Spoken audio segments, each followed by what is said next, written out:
Okay okay. Good morning D students. आज हम सभी विषय हिंदी लैंग्वेज के अंतर्गत विलोम शब्दों का रिवीजन स्टार्ट करने जा रहे हैं। तो इस साइड से फर्स्ट ऑफ ऑल रिवीजन हम एक एक शब्द को दो बार रिपीट करेंगे। देन आपको अपनी मेरी वॉइस पे फोकस करना है और आपके सामने जो बुक रखी है सबसे पहले मेरी वॉइस पे फोकस करेंगे। यदि आप बुक को भी देखेंगे और मेरी आवाज़ भी सुनेंगे तो वहाँ पर थोड़ा सा कॉन्फ्लिक्ट हो सकता है, लेकिन यदि आप सिर्फ मेरी आवाज़ सुनते हैं देन वहाँ पर आंसर दे सकते हैं। और जब मैं आपसे आंसर पूछूं तो उसके लिए फ्री हैं, आप बुक की भी हेल्प ले सकते हैं। लेकिन फर्स्ट ऑफ ऑल आप मेरी अगर वॉइस पर ही फोकस करते हैं देन काफ़ी चीज़ें रिवाइज हो जाएंगी। ठीक है, ओके। अब बात करते हैं विलोम शब्दों के रिवीजन की, स्टार्ट करते हैं। अनुज, अनुज का मीनिंग अपोजिट होता है अग्रज। अग्रज मीन्स होता है बड़ा भाई। ठीक है, ओके। अनुज अग्रज, अनुज अग्रज। ठीक है। आदान, आदान का मीनिंग भी समझा दें या मीनिंग ना समझाएं? आप लोगों को समझा दे तो याद रहेगा, मीनिंग ना समझाएं। ओके, मीनिंग समझाना जरूरी है या फिर डायरेक्ट मैं शब्दों की जो है रिपीटेशन करूं?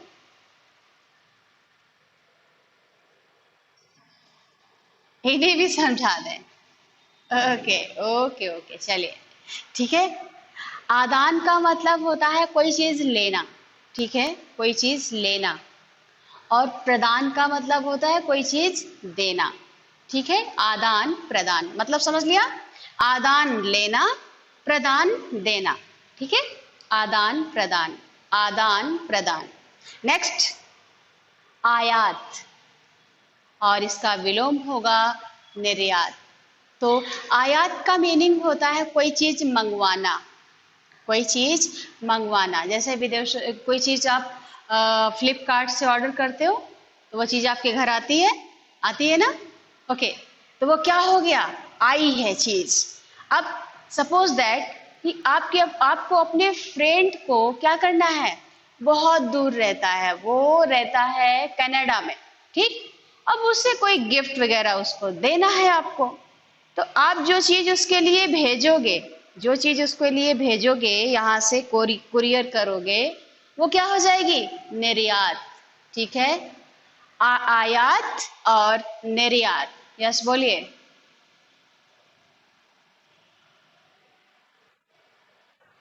हम्म, आपके पास कल कल आपके पास बुक है? आप कल आपके पास बुक नहीं थी, आज आपके पास बुक हो, बुक आ गई बेटा? ओके, चलिए पेज नंबर 8787, विलोम शब्द। और क्लास को जब टाइमली ज्वाइन करेंगे। आयात निर्यात। ठीक है, अब मूक की बात करते हैं। मूक का मतलब होता है बिल्कुल चुप, ऐसे बिल्कुल कुछ ना बोलना, चुपचाप रहना। ठीक है, चुप का मतलब वो शांत वाला चुप नहीं। मूक का मतलब होता है जो बहुत ही कम बोलता, बिल्कुल शांत रहता, उसको क्या बोलते हैं, मूक, मूक बोलते हैं। ठीक है, ना बोल पाने वाले को मूक कहते हैं। और वाचाल किसको कहते हैं, जो खूब ढेर सारी बातें करता हो, खूब ढेर सारी। मम्मा आज ये हुआ, मैम आज ये हुआ, मेरा बर्थडे पार्टी था, ये था, आज मैंने ढेर सारे केक्स खाए, ढेर सारे गिफ्ट्स लिए। अब ये क्या हो गया, ढेर सारी बातें हो रही। एक का बर्थडे हुआ तो वो बिल्कुल ढेर सारी चीजों को उसने भी रिसीव किया, लेकिन वो बात नहीं कर रहा, किसी से शेयर नहीं कर रहा, बता नहीं रहा, बिल्कुल चुप है। मूक मीन्स होता है। और चिल्ड्रन, मूक का मतलब होता है जो डेफ लोग होते हैं, डेफ लोग जानते हैं, जो बोल नहीं पाते और सुन नहीं पाते, उनको भी मूक कहते हैं। ठीक है, और मूक का मतलब सिर्फ यहाँ से लिया जाता है कि जो चीज बोलता ना हो उसे हम मूक कहते हैं। चलिए, अब विलोम शब्द क्या हो जाएगा, मूक, वाचाल। डिफरेंस समझ लिया सभी लोगों ने? मूक क्या होता है, जो बिल्कुल ना बोल पाता हो। वाचाल क्या होता है, जो ढेर सारी बातें करता हो। ओके, अब आगे देखते हैं प्रेम। प्रेम का मतलब क्या होता है, किसी से प्रेम करना। जैसे आपके मम्मा पापा फ्रेंड्स आपसे सभी से प्यार करते हैं, हम भी आपसे ढेर सारा प्यार करते हैं। ठीक है, अब घृणा का मतलब क्या होता है, जैसे किसी से घृणा करना, नहीं इसको दूर हटा दो, फेंक दो यहाँ से, ना, वो घृणा होती है, नफरत करना, ठीक, घृणा करना। तो प्रेम का क्या हो जाएगा, घृणा हो जाएगा, ठीक है। ओके, अगला हो जाएगा, अगला है हमारा ऊंच। ओके, अगला क्या है, ऊंच, दूसरा क्या है, नीच, ठीक है। आय, आय का क्या होगा, आय का होता है इनकम। इनकम जानते हो सभी, आपके पेरेंट्स और हम सभी की इनकम होती है, जो अर्निंग होती है वो क्या होती है, इनकम होती है। और व्यय, व्यय क्या होता है, जब हम कोई चीज खरीदते हैं तो हमारा क्या होता है, पैसा चला जाता है, पैसा हम किसी को दे देते हैं, तो वो क्या होता है, व्यय मीन्स होता है खर्च करना, ठीक है चिल्ड्रन। व्यय मीन्स क्या होता है, खर्च करना। ओके, समझ पा रहे हैं सभी। ओके, चलिए मैं इनका मीनिंग नहीं समझाती हूँ, आपसे डायरेक्ट पूछती हूँ, बताने के लिए तैयार है सभी। Yes ma'am. Okay okay boss, okay मेरे छोटे छोटे बॉस, चिल्ड्रन। ओके, यस बोलिए रवीना।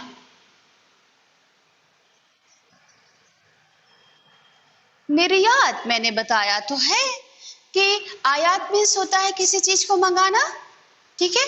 सपोज दैट कि आपका आपकी फ्रेंड है, कोई बाहर रहती है कनाडा में, उससे आपने कहा कि आप मेरे लिए ये चीज भेज दो। उसने आपको जो चीज भेजी वो आपने क्या किया, रिसीव किया, वो चीज आपने मंगवाई। जब हम विदेशों से सामान मंगवाते हैं अपने देश में अपने लिए, तो वो कहलाता है आयात। क्या कहलाता है, आयात। और जब हम यहाँ की चीज को विदेशों में भेजते हैं तो वो चीज कहलाती है निर्यात। समझ लिया। ओके ओके ओके, चलिए जल्दी जल्दी से पूछते हैं, जल्दी जल्दी से मैं बता दूं पहले। प्रातः का सायं, स्वामी का सेवक, भला का बुरा, सुर का असुर, असुर, दूर का पास। यस बेटा अरबाज बोले। प्रातः का मीनिंग होता है सवेरा, मॉर्निंग, और सायं का मीनिंग होता है शाम, शाम यानी इवनिंग। ओके, आप लोग ये जो भी आपका पेज नंबर 8787 है, इसमें आप उन शब्दों को अंडरलाइन कर लीजिए जिन शब्दों का मीनिंग आपको नहीं पता है। You are free for asking, आप उस शब्द का मीनिंग मुझसे पूछ सकते हो, देन मैं बताने के लिए तैयार यहाँ पर, ठीक है। चलिए रिवीजन करते करते आप लोग, यदि आप लोग आपकी नजर जाती है, आप लोग उसका अर्थ नहीं समझ पा रहे हैं, then you can ask. Yes बोलिए। आधुनिक मीन्स होता है नया, आज का जो है आधुनिक, आधुनिक यानी जो आज चीजें चल रही हैं, करंट एरा में चीजें चल रही हैं, उसे हम आधुनिक बोलते हैं, ठीक है, समझ लिया। प्राचीन का मतलब होता है जो बहुत पहले से चीजें थी, जैसे बैलगाड़ी थी, बहुत पहले थी। आज क्या है, पहले क्या होता था, जो हम लोग पोस्ट ऑफिस में लेटर्स को पोस्ट करते थे, आज हमें अपनी कोई मैसेज देना होता है तो हम लोग व्हाट्सएप करते हैं, यस और नो। तो हम लोग पहले पोस्ट किया करते थे, दैट कंडीशन इज प्राचीन। आज हम लोग व्हाट्सएप करते हैं, दिस कंडीशन इज आधुनिक, ठीक है। ओके, और किसी को कुछ पूछना है? इन शब्द दोबारा बोलिए, आवाज क्रैक कर रही थी आपकी। आरंभ में होता है किसी काम की बिगनिंग करना, स्टार्टिंग करना। मैं शुरुआत में जब क्लास लेना स्टार्ट करती हूँ तो मेरा क्या होता है, रोज का एक ही रिपीटेशन होता है, गुड मॉर्निंग चिल्ड्रन। आज हम लोग पढ़ने जा रहे हैं हिंदी भाषा के अंतर्गत ये चैप्टर, रोज का रिपीटेशन होता है, ठीक है। तो हम क्या करते हैं, क्लास को आरंभ करते हैं, स्टार्ट करते हैं, ठीक है। अंदर समझ लिया। ओके, और कोई ऐसा शब्द जो आपको समझ में ना आया हो? यस बेटा। ओके, सबसे पहले तो बात यहाँ पर यस का मीनिंग समझना पड़ेगा। ओके, वेट वेट देवी, मैं उसी को बताने जा रही हूँ, अपनी माइक आप प्लीज आप ऑफ कर लीजिए। ओके, यस होता है, सुयस तो ऑलरेडी ये उपसर्ग लगा दिया गया है, सुयस का कुछ खास मीनिंग नहीं होता। ओके, सु का कोई खास मीनिंग नहीं होता, लेकिन यस का मीनिंग होता है, ब्लैक बोर्ड में समझेंगे। यस लिखा होता है, और जो सु होता है हमारा, वो उपसर्ग होता है। क्या होता है? सु उपसर्ग होता है, ठीक। अब जैसे यहाँ पर यस क्या होता है, सबसे पहले बात करनी है हमें कि यस क्या होता है, ठीक है। यस होता है जैसे कि सपोज दैट आप ढेर सारा आपने पढ़ाई करी और पढ़ाई करने के बाद आप जज बन गए, ठीक है, या एसडीएम बन गए, या फिर एरिया के जाने माने डॉक्टर बन गए, ठीक है। तो आपका क्या हुआ, आपको दूर दूर तक लोग जानते हैं कि अरे वाह, वो जो स्टूडेंट है आज वो बहुत बड़ी डॉक्टर बन गई है, उसका सब जगह नाम है। जब हमारे काम की वजह से बहुत दूर दूर तलक नाम होता है, दूर दूर तक नाम होता है, तो उसको हम यश कहते हैं। क्या कहते हैं देवी?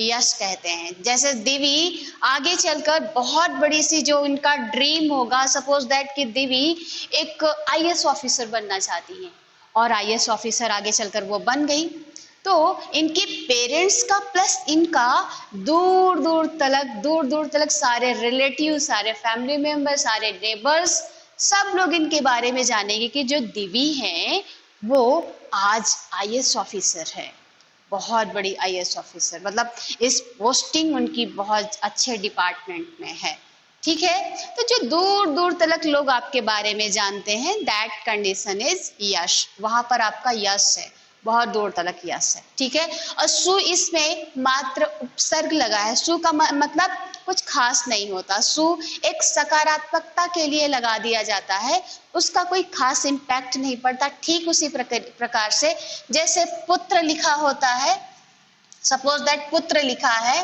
तो पुत्र में जो है सु लगा देते हैं, क्या लगा देते हैं? सुपुत्र, यानी अच्छा पुत्र, ठीक है। अब पुत्र ही शब्द लिखा हुआ है, अब इसमें लगा देते हैं हम कुपुत्र, कुपुत्र हो जाता है बहुत ही खराब पुत्र, ठीक है। सुपुत्र हो जाता है बहुत ही अच्छा पुत्र। अब यश का मीनिंग होता है सामान्य सा यश है आपका, ठीक है, आपको लोग जानते हैं, लेकिन जब सुयश लग जाता है तो आपको लोग आपकी अच्छाई की वजह से जानते हैं, ठीक है चिल्ड्रन, अंडरस्टैंड हो गया आपका? Okay okay. और कोई वर्ड मीनिंग जो इसमें, और कोई ऐसा वर्ड जो विलोम शब्दों में ना समझ पा रहे हो आप लोग? अग्रज, अग्रज का मीनिंग होता है बड़ा भाई। जैसे सपोज दैट परी और परी का एक भाई है, ठीक है, सपोज दैट, ठीक। अब जो परी का भाई है, सपोज दैट वो बड़ा है, ठीक है, वो बड़ा है, तो उसको हम अग्रज कहेंगे। क्या कहेंगे? अग्रज। यदि सपोज दैट कि परी का एक छोटा भाई है, ठीक है, एक छोटा भाई है, तो उसको हम क्या बोलेंगे? अनुज बोलेंगे। Wait some time. Go home by 11:30. Thank you. Okay, so क्या होगा चिल्ड्रन कि आप लोग जो हम क्या बता रहे थे आपको? Okay, wait some time. हाँ, मैं परी को बता रही थी कि अग्रज एंड अनुज। ओके ओके, अग्रज क्या होता है? यदि सपोज दैट बड़ा भाई होता है, सबके बड़े भाई होंगे, यदि नहीं है तो अज्यूम कर लेते हैं कि हमारा कोई बड़ा भाई है तो उसको हम अग्रज बोलेंगे, ठीक है। अग्रज, अग्रज बोलेंगे नहीं, उसको अग्रज कहा जाता है, ठीक है। यदि कोई छोटा भाई है तो उसको अनुज कहा जाता है, ठीक है। ओके, और कोई ऐसा वर्ड मीनिंग जो इसमें ना समझ पा रहे हो आप सभी? वर्ड मीनिंग नहीं, उत्थान। ओके, उत्थान, अप, उत्थान का इंग्लिश मीनिंग होता है अपलिफ्ट। अपलिफ्ट क्या मीनिंग होता है? अपलिफ्ट। अब इसको मैं एक्सप्लेन कर देती हूँ ब्लैक बोर्ड में लिखकर।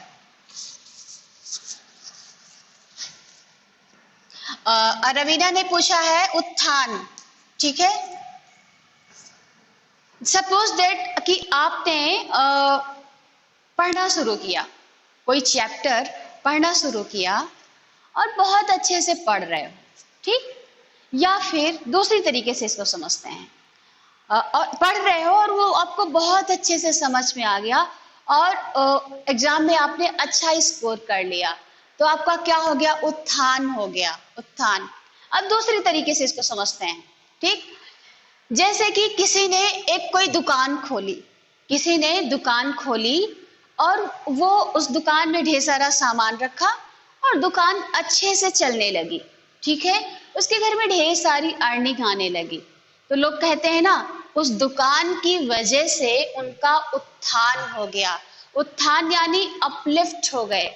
उनकी जो आर्थिक सामाजिक कंडीशन या स्थिति थी वो अपलिफ्ट हो गई, वो उठ गई। दैट कंडीशन इज उत्थान। ठीक है, समझ गए या दो और तरीके से समझाऊं इसको? ओके। और पतन, पतन। ओके, दूसरा शब्द बताएं जो समझ ना पा रहे हो। ओके, ओझल। यस तेजस बेटा बोलिए। Where is written this? 87. Okay, wait. On which side? Okay, okay, दल। Okay, wait. ऑफ कर देंगे माइक अपना। दल का मीनिंग होता है, हम दल शब्द कब यूज करते हैं? जब हम ग्रुप में चलते हैं। दल, दल का मीनिंग होता है समूह। क्या होता है? अब समूह का मीनिंग होता है जहां पर ढेर सारे लोग इकट्ठा हों, वो कहलाता है समूह। क्या कहलाता है? समूह। अब निर्दल का मीनिंग क्या होता है? निर्दल, ठीक उसी प्रकार से जैसे सुयस लग गया था उसी तरीके से यहाँ पर निर्दल लग गया। ठीक है, निर्दल। तो निर्दल क्या होता है? जिसके साथ कोई दल ना हो, यानी जो किसी दल का सदस्य ना हो, यानी अकेला हो, यानी वो सिंगल व्यक्ति हो, तो उसे क्या कहेंगे? निर्दल। ठीक है, यानी निर्दल, अकेला। ठीक। और यदि वो दल हो जाता है, दल यानी वो किसी ग्रुप में रह रहा है, समूह में रह रहा है। ठीक है, और कोई ऐसा शब्द बताएं। ओके, स्वधा। स्वधा की प्रॉब्लम सॉल्व कर देते हैं, देन आते हैं लविका आपकी साइड में। ठीक है, ओके। स्वधा, आपने पूछा है ओझल। ओझल का मीनिंग होता है प्रकट। ठीक है, अब जैसे सपोज दैट कि इंग्लिश मीनिंग में पहले इनका दोनों का समझा देती हूँ। ओझल का जो इंग्लिश मीनिंग होता है वो होता है अब्स्ट्रैक्ट, यानी अप्रत्यक्ष। ठीक है, दूसरा इसका मीनिंग होता है अप्रत्यक्ष। और जो प्रकट का मीनिंग होता है वो होता है कॉन्क्रीट। इंग्लिश मीनिंग होती है, क्या होती है? कॉन्क्रीट। कॉन्क्रीट का मीनिंग होता है प्रत्यक्ष। सपोज दैट जो ट्री होते हैं, पेड़। ठीक है, स्वधा और ऑल स्टूडेंट्स ध्यान से सुनेंगे इस चीज को। बहुत ही अच्छा और इंटरेस्टिंग जो वर्ड है ये, काफी अच्छा है। जो जैसे सपोज दैट पेड़ होता है, वो हमें जब पेड़ में फल होते लगते हैं, फूल लगते हैं, पत्तियां लगती हैं, डालियां होती हैं, और वो हमें जब फ्रूट्स प्रदान करते हैं, फूल देते हैं, तो वो क्या होता है? वो उसे हम देख पा रहे हैं। उसे हम क्या कर पा रहे हैं? देख पा रहे हैं। हम उससे चीजों को कैरी कर पा रहे हैं, ले पा रहे हैं, उससे लाभ ले पा रहे हैं। लेकिन जो ऑक्सीजन होती है, क्या उसे हम देख पा रहे हैं? लेकिन हम ऑक्सीजन की ही वजह से जिंदा हैं। यस और नो? ऑक्सीजन ही तो हम सभी लेते हैं, कार्बन डाइऑक्साइड रिलीज करते हैं। ठीक है,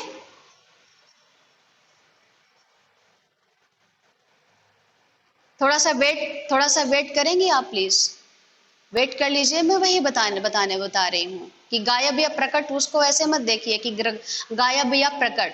उसको ओझल का मीनिंग होता है कि कोई चीज दिखाई ना देना। ओझल का मीनिंग होता है कि कोई चीज दिखाई ना देना, जैसे कि पेड़ों में ऑक्सीजन हमें नहीं दिखाई पड़ता है, दैट कंडीशन इज ओझल। और उसको हम, दूसरा जो शब्द होता है, इसको हम अप्रत्यक्ष भी बोलते हैं। और अप्रत्यक्ष को या ओझल का जो इंग्लिश मीनिंग होता है वो अब्स्ट्रैक्ट होता है। और यदि हम प्रत्यक्ष की बात करते हैं, that condition is English meaning is concrete. And if you want to ask कि प्रत्यक्ष क्या होता है? जो हमें दिखाई पड़ रहा हो। ठीक है, वो होता है प्रत्यक्ष। ठीक है चिल्ड्रन, तो हम लोगों की क्लास यहाँ पे समाप्त हो रही है। यदि कुछ वर्ड्स ऐसे आपको नहीं समझ में आ रहे, उन वर्ड्स को अंडरलाइन कर लेंगे, देन अगली क्लास में उनको पूछेंगे, तब हमारे माइंड में अच्छी सी चीजें चली जाएंगी। मैं यहाँ पर चीजों को रटाने के लिए नहीं, चीजों को समझाने के लिए हूँ। ठीक है children? Okay, Anant, Tejas, all students, bye bye, thank you.